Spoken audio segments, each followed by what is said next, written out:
Guys আজকে আমি যাচ্ছি নতুন সোয়েটার পরে অর্ঘ্যর সাথে একটু ঘুরতে। অ্যাজ ইউজুয়াল তোমরা সবাই জানো সন্ধ্যার দিকে আমরা একটু বেরাই।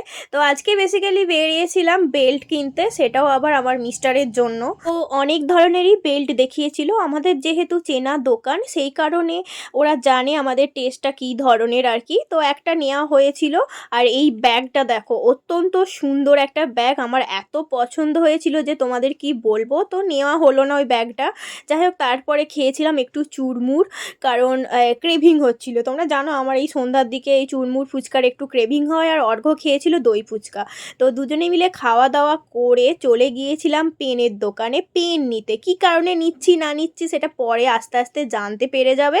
তো যাই হোক, তারপরে বাড়িতে এসে খেয়েছিলাম হোমমেড একটা কেক, আর অর্ঘ্যকে বানিয়ে দিয়েছিলাম একটু রামেন। তারপরে ডিনার করে আজকের ব্লগটা এন্ড করে দিলাম। That's it, by.